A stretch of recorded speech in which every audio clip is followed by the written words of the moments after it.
Hey guys, so today I'm going to be looking at more Am I Wrong stories. So yeah, let's just get right into the video. My husband Ian is close friends with a woman named Jenna. They have been friends for a long time, before Ian and I got together. So I know her fairly well too, but we really have nothing in common and we're not exactly friends.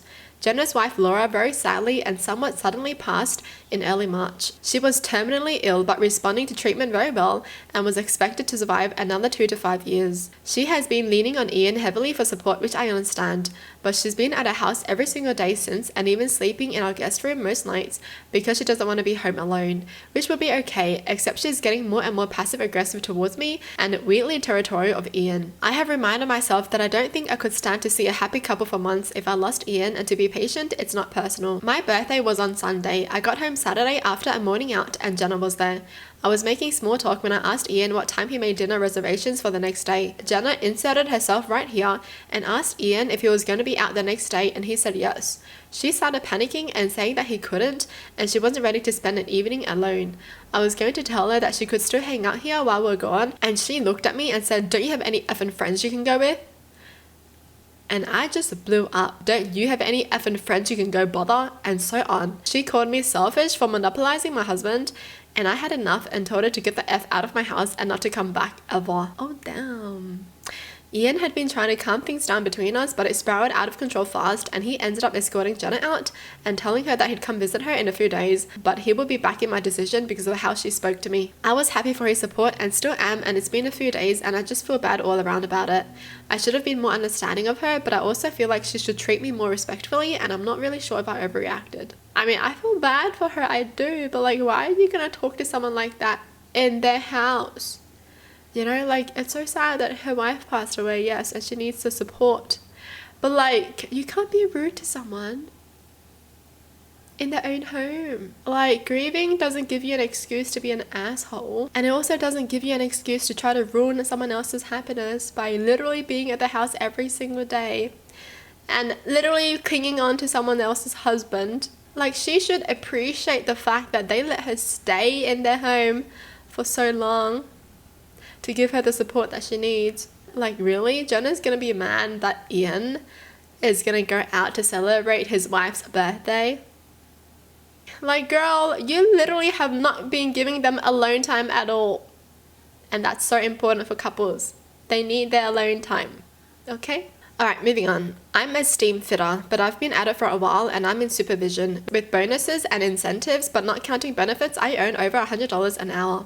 I also work out of town. I started doing that once the kids were old enough to take care of themselves with their dad at home. So my youngest was in middle school and the oldest was in junior high school.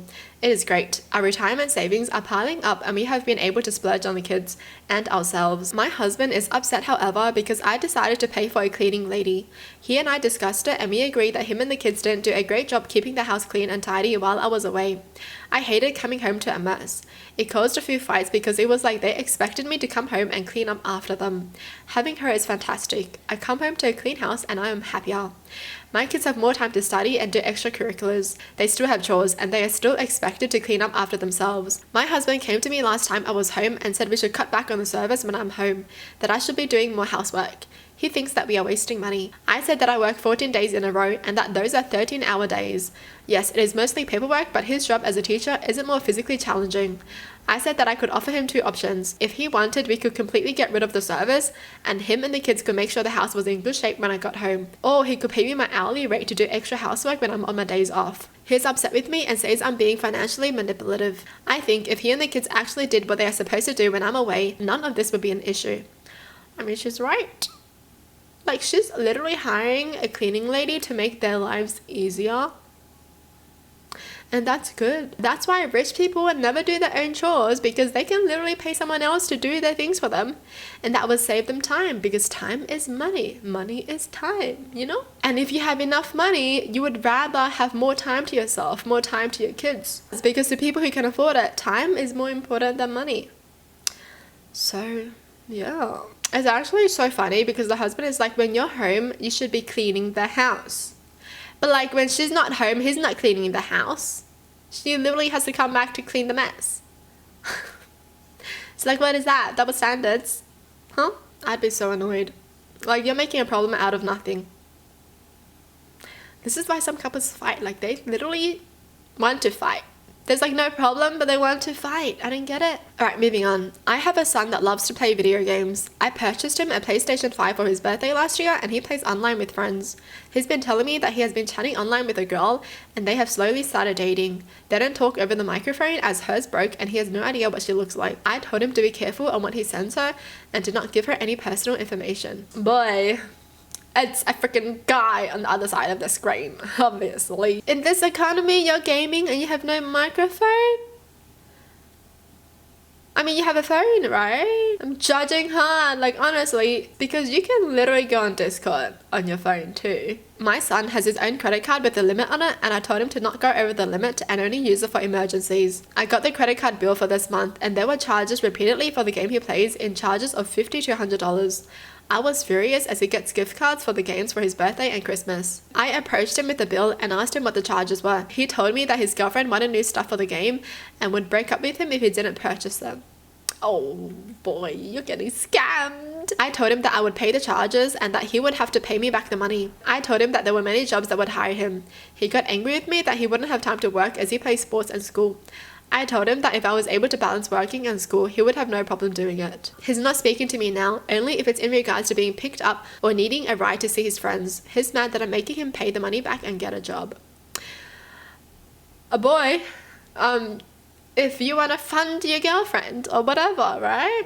It's your job to do that, not your parents' job to pay for your girlfriend. If I was the parent, I would just tell him directly, be like, your girlfriend is probably a guy. And even if they were a girl, they don't love you. Because why would she be like, I'm gonna break up with you if you don't buy me this? Okay, she doesn't love you, so, you know, let it go. Alright, you're getting scammed. This is why, parents, you gotta teach your kids these things early on, alright? There are a lot of scammers online, especially with today's technology. You can literally make an AI girl voice.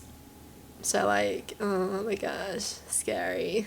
Well, that's it for the video. Hope you guys enjoyed. Tell me in the comments down below what your thoughts are. And as always, thanks for watching. Hope you guys liked it. And I'll see you guys next time. Bye!